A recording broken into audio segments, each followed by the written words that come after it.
Lá, invariavelmente,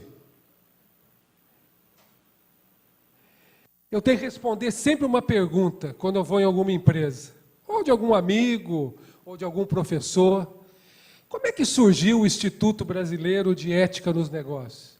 Você acordou uma manhã e falou que vai fomentar a ética, você ficou revoltado com a corrupção, né? E eu conto o meu case. Eu quero contar bem rapidamente, para não tomar o espaço do Bena, que vai ser sabatinado. E eu quero fazer já, a você que está nos assistindo ao vivo, pela internet, após esse case que eu vou fazer bem rapidamente, o executivo da Engie vai responder questões sobre gestão, sobre ética. Você que nos assiste, que quiser fazer pergunta, manda um e-mail para diretoria@eticanosnegocios.org.br. diretoria@eticanosnegocios.org.br. Que nós vamos passar essa pergunta para o executivo que vai estar aqui. E você que está aqui já pode ir pensando na pergunta que você quer fazer para ele. Bom, eu trabalho desde os 14 anos, mas a minha carreira profissional se deu em empresas de derivados de petróleo e etanol. Com 21 anos eu entrei na Shell, fiquei 3 anos na Shell, depois fiquei na Petróleo Ipiranga, que é uma empresa brasileira do Grupo Ultra, e depois eu fui para uma empresa italiana chamada Agip, era dona da Agip Liquigás. Em 2001, eu fui transferido para o Mato Grosso, Cuiabá, para ser o segundo homem da principal gerência da empresa, que não era São Paulo, nem Rio, nem Belo Horizonte, nem Porto Alegre. Era Mato Grosso, Cuiabá. Por quê? Porque meses antes a empresa comprou os ativos da Shell em todo o Centro-Oeste. E Cuiabá nós viramos líder de venda. Nós éramos líder de venda no ciclo alto, gasolina e álcool, e segundo no óleo diesel, só perdendo para a estatal Petrobras. Em março de 2001, eu cheguei em Cuiabá com 2 filhos, o Fábio e a Luísa. O Fábio com 8 anos, a Luísa com 5. E uma semana em Cuiabá, minha mulher engravidou. Aí de lá eu trouxe a Amanda, que está com 16 anos hoje, né? O Fábio tem 26, 26, a Luísa 21. E amanhã eu me apresento, eu não quero comer o tempo do Bena. E 3 meses depois, eu naquela nova função, e modéstia à parte, eu já tinha uma experiência de ter vindo de empresas maiores, eu sabia o que tinha que fazer. Diz o ditado que terra de cego, quem tem um olho é rei. E eu tinha um olho lá, né? E a gerência estava de ponta cabeça, e depois que eu vim saber por quê. 3 meses depois, o gerente regional, meu chefe direto, entrou de férias, e a empresa pediu que eu ficasse no lugar dele. E quando a empresa pede para você ficar no lugar de alguém, é como que ela estivesse falando assim, ó, você fica e fica. Você não tem muito o que falar que não posso. Você tem que ficar. E eu fiquei. Durante 3 semanas eu ia ser responsável pela principal gerência de vendas da empresa. E isso muito me satisfez profissionalmente. Mas na primeira semana, o principal assessor de vendas que eu tinha, o Matheus, do 7, ele era um cuiabano da Gema, moreno, 1,80 m, 180 quilos. Ele entrou na minha sala no final de tarde, branco, a cor dessa parede assim, ofegante. Falou, chefe, preciso te contar uma coisa, não sei nem por onde eu começo. Eu, para quebrar o gelo, eu falei, ô Matheus, eu já sou seu chefe. Nessas 3 semanas, ó, eu estou com 3 estrelas no ombro. Abre, desembucha, senão eu vou te pôr na rua. Quando ele contou para mim por que ele estava assim, eu fiquei branco. Eu fiquei ofegante. Porque na minha vida profissional toda, eu nunca tinha vivido algo parecido. Ele trouxe denúncias contra o nosso chefe em férias. Sociedade com dono de posto. Operação de posto próprio da empresa por testa de ferro. Puxando diretamente para os postos da... Seja, por favor, seja entrega no Mato Grosso, como buscando álcool nas usinas em São Paulo. E o pior, ele não satisfeito com isso, ele... Não, eu quero só o microfone, eu não quero que você mude o slide.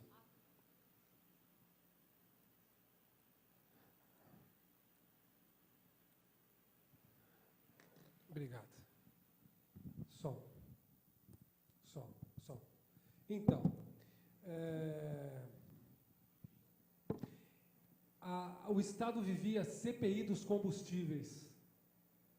E algumas das notas fiscais frias que ele emitia para se autobeneficiar estava na Assembleia Legislativa. Porque o imposto para posto de gasolina é maior do que para a indústria. E ele emitia notas fiscais frias e mandava o combustível para os postos dele. E a empresa estava correndo o risco de ter uma ação criminal por sonegação fiscal. E tudo aquilo caiu no meu colo aqueles dias. Eu passei a viver o pior dilema ético da minha vida. O que eu faço quando o seu chefe direto rouba a empresa? Quando ele mistura os bolsos? Fico quieto, 2, 3 semanas passam rápido, mas esse problema todo pode cair na mídia, a empresa é líder de mercado. O que eu faço? E eu lembrei que 2 anos antes, quando eu entrei com a empresa e assinei um contrato de gerente de vendas trainee, eu recebi um código de ética. E esse código de ética, a empresa nunca mais falou dele. Estava na minha gaveta. E eu peguei aquele código de ética e comecei a ler.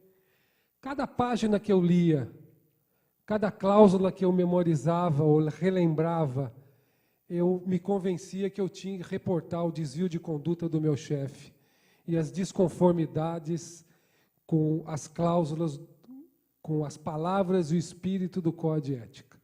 Num primeiro momento eu fiquei com medo, não só por o esquema estar acima de mim, mas eu não sei como é o Mato Grosso hoje. Há 17 anos atrás, eu cansei de ver gente andando armada. Aqueles coldre igual de investigador dos Estados Unidos, ou na cintura. E lá tinha uma senha, não sei como é que está hoje. Vamos empurrar o professor William. O empurrar o professor William, matava o professor William, amarrava uma pedra no tornozelo dele, jogava no rio Cuiabá, que corta Cuiabá e Várzea Grande, e nunca mais ninguém te achava, porque as piranhas da água acabavam com ele. Mas no código de ética dizia o seguinte, que ninguém na empresa poderia sofrer nenhuma represária se de boa fé você denunciasse desconformidades ao código de ética. Então, o código de ética me deu autoridade e segurança de reportar o desvio de conduta do meu chefe. E assim eu fiz. Liguei para o gerente geral, para respeitar a hierarquia. O gerente geral falou com o diretor comercial e 2 dias depois ele desceu em Cuiabá, tendo a tiracolo o gerente geral de auditoria interna. E eu pensei comigo, pô, o negócio é sério, hein? Poxa, veio o diretor e o cara da auditoria, pô. E a gente foi direto falar, em particular, no hotel. A gente fazia reuniões mensais, eu fui para um hotel, porque o diretor pediu que iria num lugar assim para a gente conversar.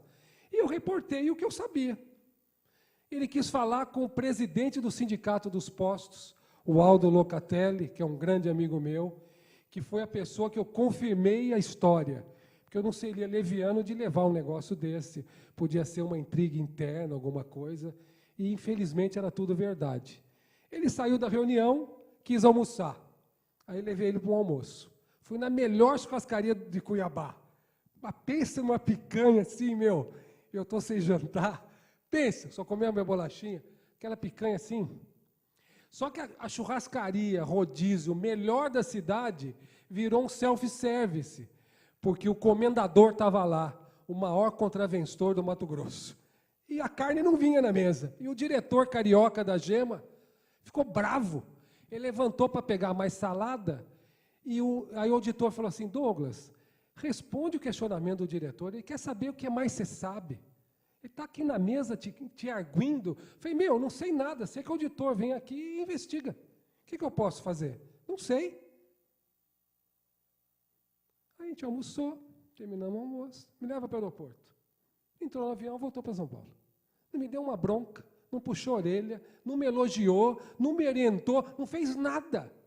E como, apesar da minha experiência grande em outras empresas, eu nunca havia vivido aquilo. E eu achava que isso tinha que ser assim, segredo, uma coisa assim, meia escondida. E eu voltei para casa. No sábado, minha esposa do meu lado, ela estava grávida da Amanda, como eu falei, fui dar um cochilo, alguma coisa assim me tocou dentro, falou assim, vai para o escritório. Falei, bem, eu vou lá para o escritório. O que você vai fazer lá? Você nunca foi lá de sábado? Aqui você chega cedo em casa, não é igual São Paulo. Falei, eu tenho que ir lá. E eu comecei a abrir os armários, eu fiz um dossiê desse tamanho, pegando tudo a falcatrua que tem em Cuiabá. Bom, o chefe voltou. Sabe quando o cara volta e você tem quase certeza que ele já sabe tudo que tinha acontecido? Passei tudo para ele. No final ele falou assim, tem mais alguma coisa que eu preciso saber? Eu não tenho nada a esconder. Eu falei assim, tem. O diretor esteve aqui e tem uma investigação, tem algumas denúncias contra você. Ele falou, puxa vida, de novo esse pessoal, eles querem me derrubar no Mato Grosso. Aí no dia seguinte, o cara sumiu. Sumiu, nem a secretária sabia dele. Você ligava no celular e dava caixa postal. Sumiu o cara, pô. Falei, pô, o que aconteceu? O cara se matou? O que aconteceu, pô? No dia seguinte, eu estava levantando, ele falou, Douglas, vem para o Posto Itália. E eu fui. Falou, ó, tive ontem em São Paulo falar com o diretor comercial. Falei, pô, que bom, tem alguma orientação? Eu tenho. Eu vou para São Paulo num trabalho especial, você sai de férias e vai vir uma auditoria para cá. Falei, pô, legal. Tranquilo. Foi a pior férias da minha vida, porque o cara que deu a denúncia para mim ficava mandando e-mail para mim. O que eu faço? Onde é que eu vou? O que eu falo para os auditores? Bom, para resumir a história, para não perder tempo mais, 30 dias depois eu perdi meu emprego.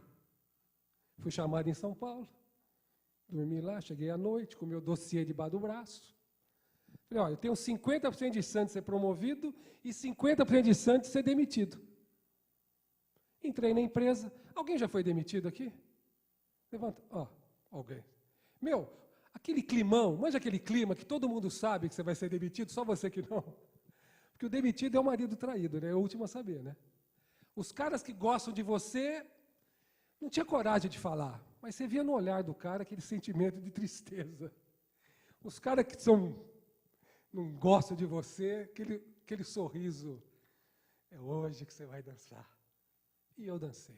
Quando o cara falou para mim, o gerente geral, eu falei, meu, tem uma coisa errada, cara. Eu fiz a denúncia e eu estou sendo demitido. Cadê o diretor comercial que pediu minha cabeça? Está de férias. Eu falei, pô, não teve coragem nem de me emitir olho no olho, pô. Mandou você. Cadê o presidente? Falou, tá lá, vai lá. E eu fui. O presidente não me atendeu, eu fui conversar com o diretor de RH, junto com o auditor. Mostrei meu dossiê, o cara ficou com o queixo desse tamanho. Para resumir a história, para não perder mais tempo, eu quero... Porque está virando até um livro. Quando eu lançar, eu aviso vocês. Minha demissão não foi revertida.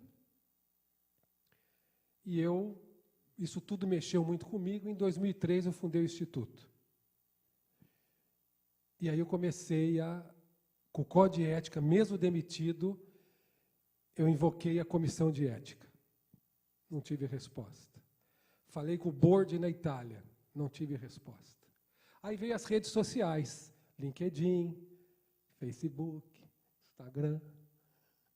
E eu comecei a pôr a minha história nessas redes sociais.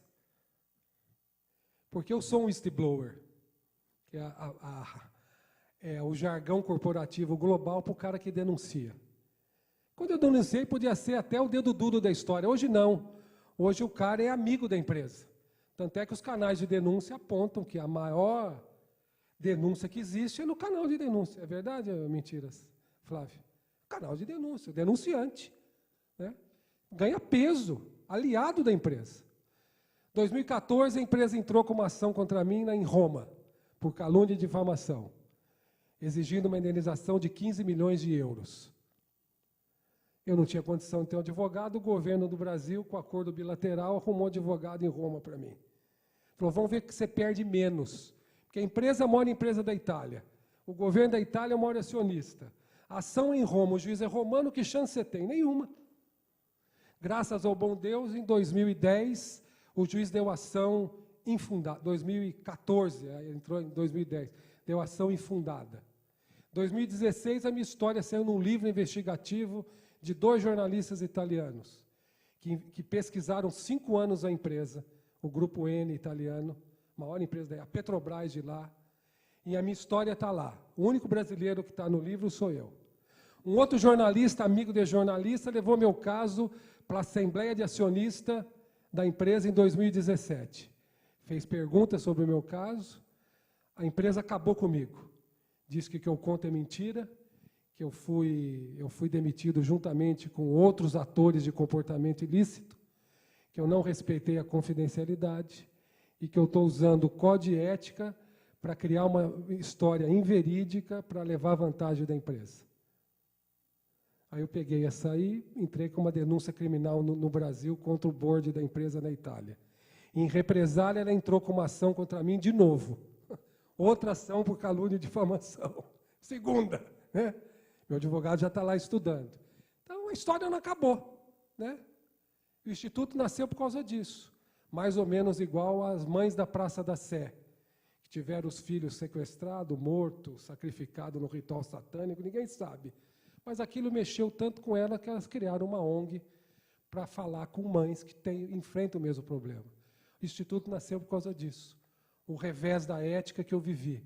Então, é bacana, evolui a ética, evolui o compliance, mas tem muita empresa que é 100% compliance e nada ética. Está assim. E eu conto a minha história, como diz a Malala, não porque ela é única, exatamente porque ela não é. Tem um monte de whistleblower sendo silenciado pelo mundo, por empresas que não respeitam o código de ética, por executivos e colaboradores que furtam o cofre da empresa e por um board que finge que nada acontece, né? E eu vou até o fim, né? Meu advogado sabe, a empresa sabe, eu vou até o fim, porque eu fiz a coisa certa. Eu cumpri um código de ética e sofri represária e sofro até hoje. Então, o Instituto nasceu por causa disso. Eu, para ganhar tempo, eu não vou falar sobre as nossas iniciativas, que são todas essas, e temos iniciativas para empresas, iniciativas para estudantes.